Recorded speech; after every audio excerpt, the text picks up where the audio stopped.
Hi, very good evening and welcome to Voice of Healthcare's Motivational Monday.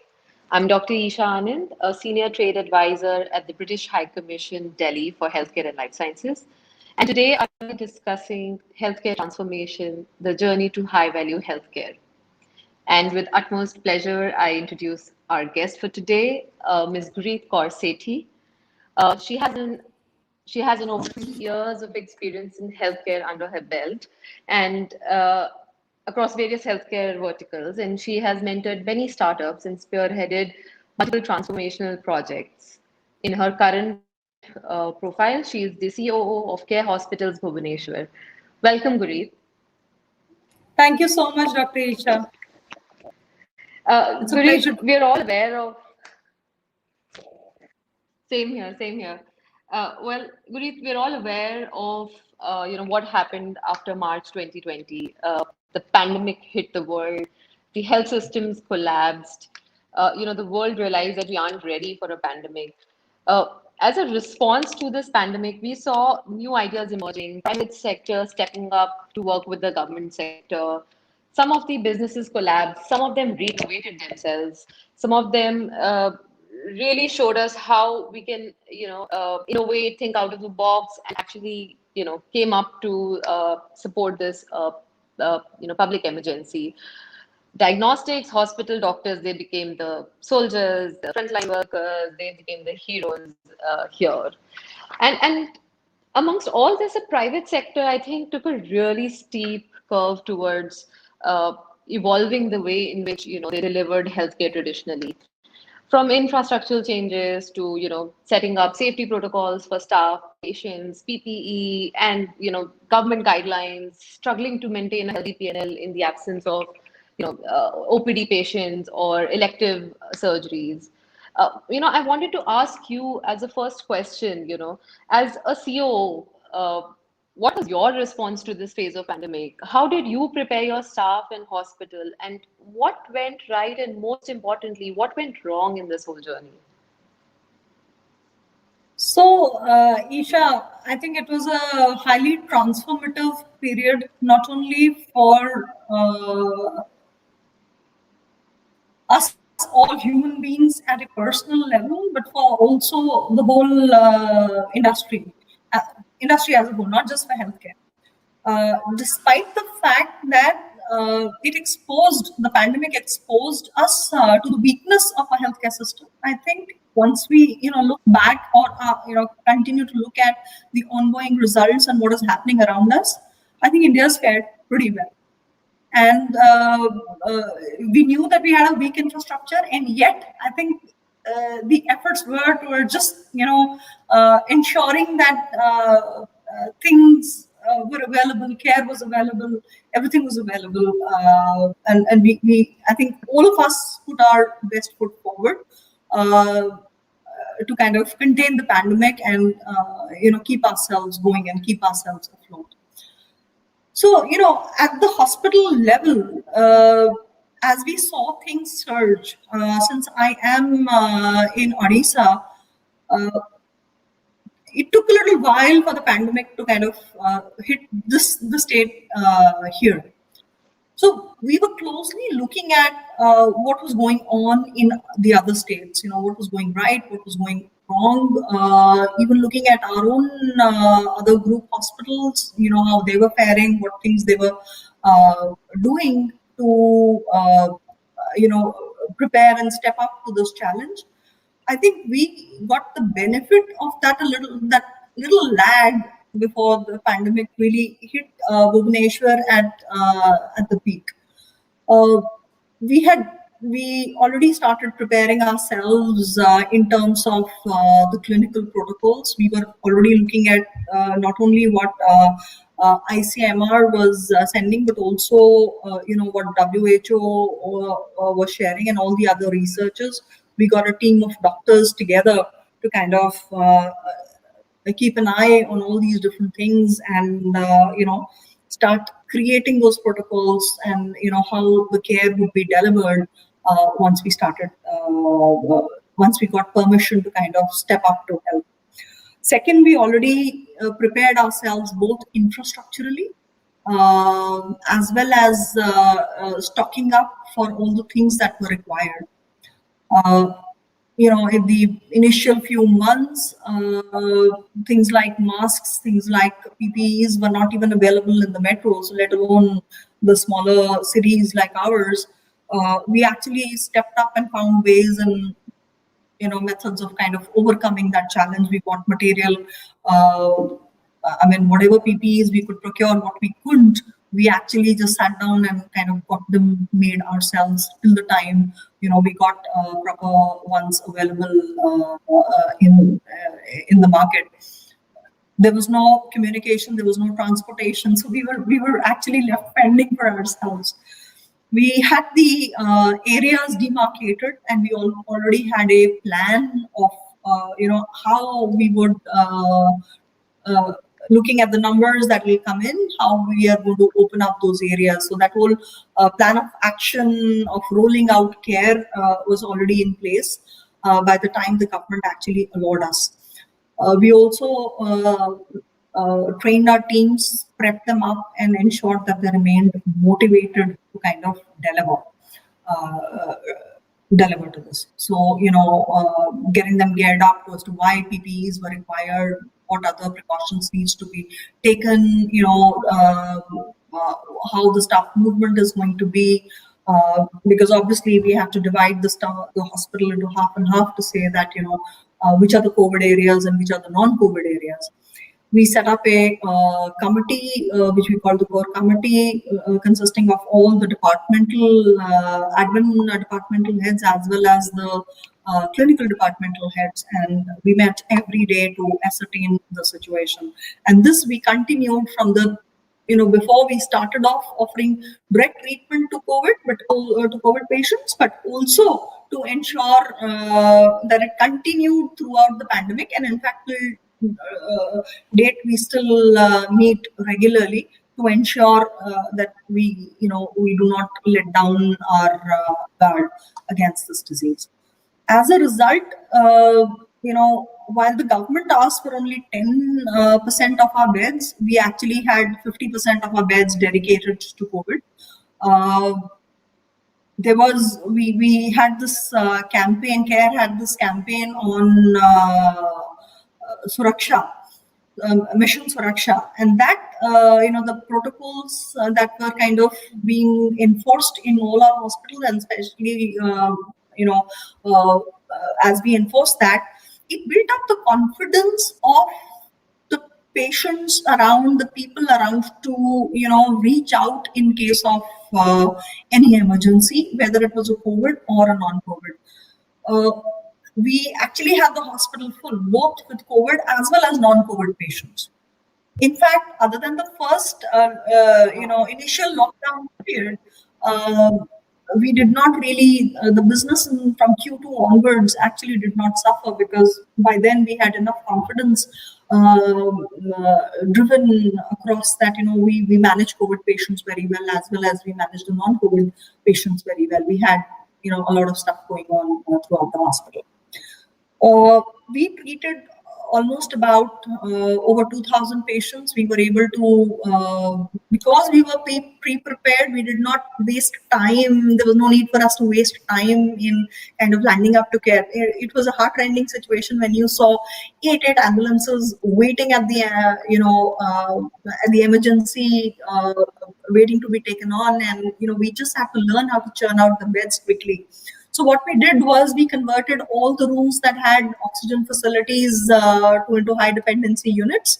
And the moment the patient would feel a little better, we would push them home on home Suraksha packages, saying that, let's give care to other critical patients who need it. And, we would monitor these patients the rest of the time at their homes.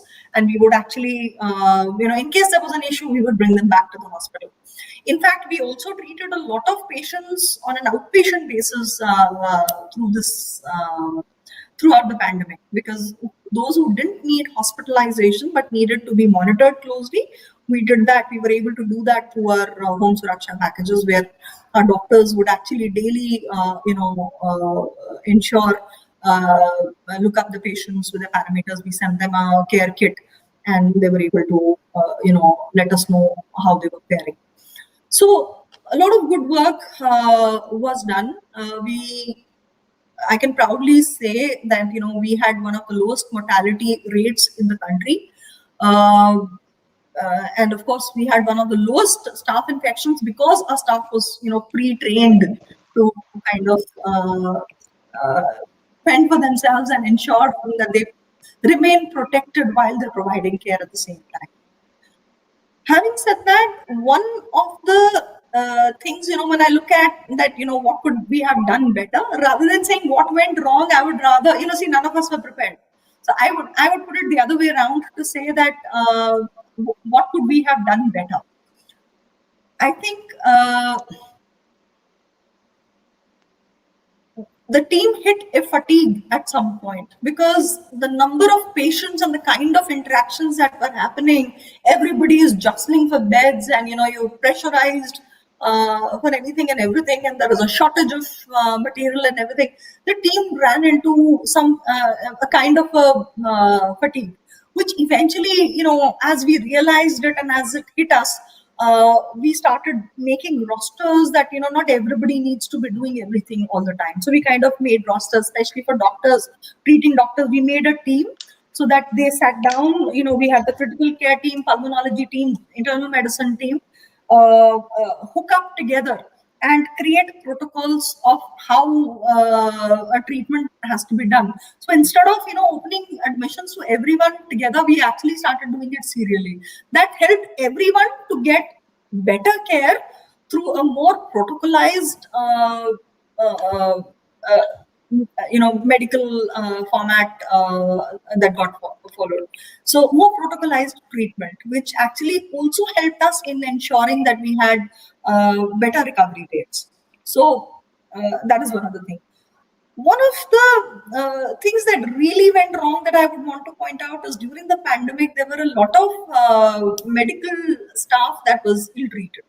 And that, one still feels bad about, because while these people were out there, not caring about their own lives, not caring about, you go back home and you're interacting with your family as well.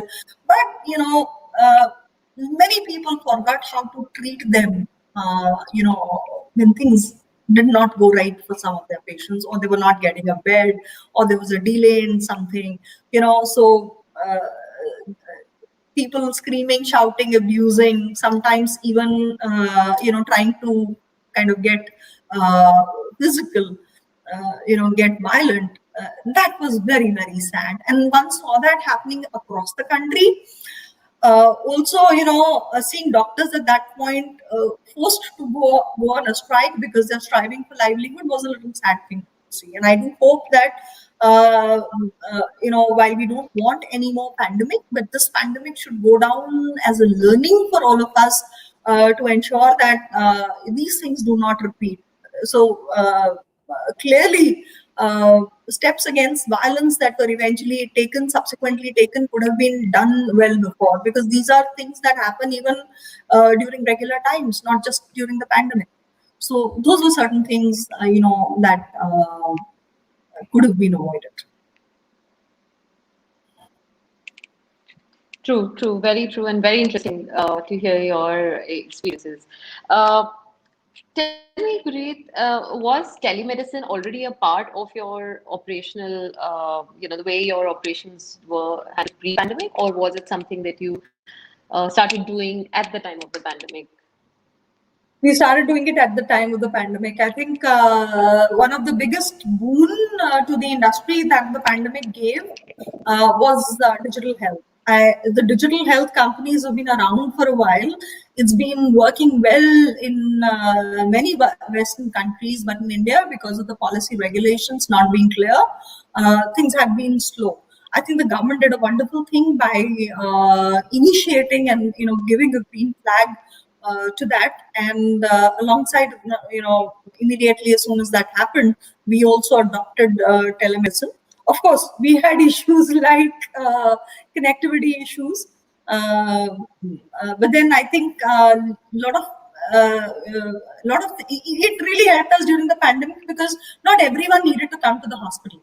So we used to just tell them that, if you need to come to the hospital for a test or something that cannot be provided in the safety of your homes, only then come out. Otherwise, please connect with us through the telemedicine links. And I think that was very, very useful. People got a lot of benefit, both the providers as well as people who were looking for support and care at the time. And it continues so, and I do hope it does. So just taking that point ahead and just looking at how India also responded. I mean, India was became the global pharmacy. We pushed out medicine to different countries. We ramped up our manufacturing facilities. Got the clothing or the clothing industry got into PPE making. I think it was a lot of out of the box thinking that happened at that time, and now we are Absolutely. also producing vaccines and sending out to not only catering to the needs of India, but sending out to our neighboring countries as well. The healthcare sector in India, therefore, has looks like it's a very interesting space to be at the moment, especially for investors.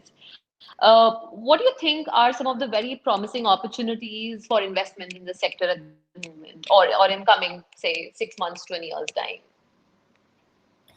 So I think there is a huge investment opportunity in healthcare. Healthcare is like recession proof. Come what may, this is an industry which will always survive. What one needs to look at is how do we run it more efficiently. Uh, like we spoke about telemedicine being a lot. I think digitization in healthcare has a lot of scope to help us out with the key challenges that we all face today. uh, uh, we have issues, three major issues that I would put them as are accessibility issues. If you're in a big enough city, it's all right, you're good. But if you're in remote towns or even in tier 2 or tier 3 cities, people are left wanting for good healthcare facilities.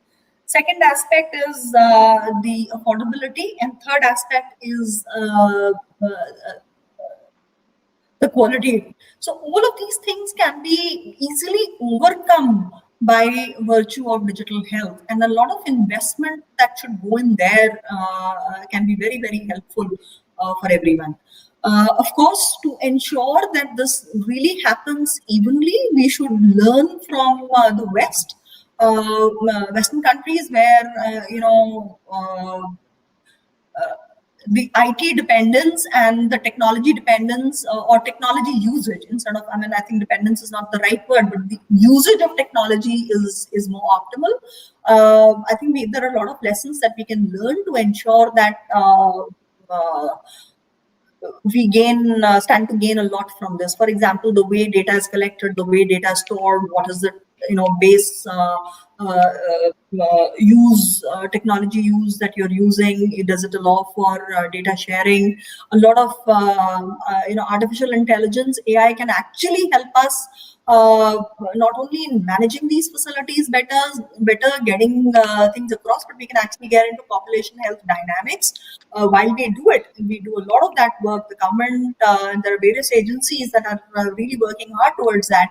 But then it just becomes that much easier to ensure that the correct disease profiling is done, and done timely and with speed, to ensure that problems can be preempted, and we can usher in preventive health. So lot of work can be done through digital health, overcoming the actual accessibility challenges. So for example, sitting in a smaller city, it's very, very difficult to find doctors, very, very difficult to find doctors.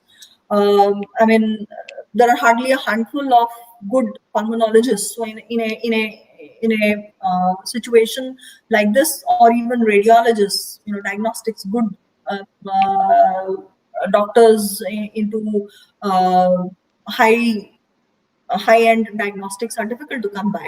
But if we, through digitization, one can leverage manpower which is actually sitting in the larger cities and not wanting to come here, but you can actually leverage their availability through there. The government can also get a lot of data to start doing a lot of good work. I think India has one of the best physical infras across, because we have a PHC in every corner of the country. What are the problems they face? There are no doctors, there are no trained, there is a severe shortage of trained nurses. So I think, if you actually introduce telemedicine in these areas, it's going to be big, it's going to be a big help. Then, with the advent of now connected devices coming into being, diagnostics can also become much easier. Not only much easier, but you can also rope in people and prevent critical the disease progression can be actually bettered. So it can be easily monitored. You can give preventive medication. You can prevent lower the admission rates. So this, I think it'll help us in multifarious ways to kind of invest in digitization, as well as, of course, continue to invest in physical facilities across, because that is the need of the hour as well. We do need more beds across the country. So I think investment is Great. So from a digital health, standpoint, infrastructure. it's a Perfect. sunrise industry. Also, Gurrit, absolutely, absolutely. When you've touched upon parts of public health and how population health could really benefit from digital health or digital innovation. The pandemic also sort of exposed the gaps, in the public health infrastructure, lack of doctors, lack of internet in areas, etc., or lack of people to actually move around, see who's got even for diagnostics or now for vaccinations, etc. What do you think can be done at a population level to deliver high value healthcare? Would be my next question to you. I would again say that there are a lot of things that can be done through digitization. There is also point of care diagnostics. I think India is already, we have a lot of factories, making those devices, manufacturing those devices. I think so. If I look at it from the general population's perspective, what do we want? We want care, good care and timely care, right? So if we are using digitization, if we are using point of care devices, it provides that care. But it also does one more thing. Once you set up more facilities, it also gives earning opportunities. So your livelihood is taken care of, your economics better. And like now we are kind of manufacturing things, and the healthcare manufacturing is actually picked up quite a bit. I think why not just continue that journey going forward? I think for the common man, putting all of these things into place will be very, very useful. So I'll share a small experience that happened with us. We set up telemedicine. People would call up, but the connectivity would drop because for whatever reasons there is an app, you need to take data. It's a little heavy, and probably the networks that we have weren't able to kind of take that load. We just told our teams, I just told my teams, just continue going ahead, because we just got to get this done. We just need to continue. We cannot afford to stop providing the care that people need. So we got on to WhatsApp calls. So I always feel that once all of this happens, I think a lot of other good things will also happen simultaneously as a ripple effect. So your telecommunication networks will get better because they'll also get business. They'll also be thriving. They'll better the networks for provision of these services. I think it's a win-win all across if we actually look at it from that point. Sure, and I think public-private partnership has a vast opportunity, in bringing and Absolutely. ramping up the public health sector. Absolutely. In the interest of time, Gurrit, just one last question. What was that one core value that you always kept in front while strategizing the whole bringing up your hospital during the pandemic?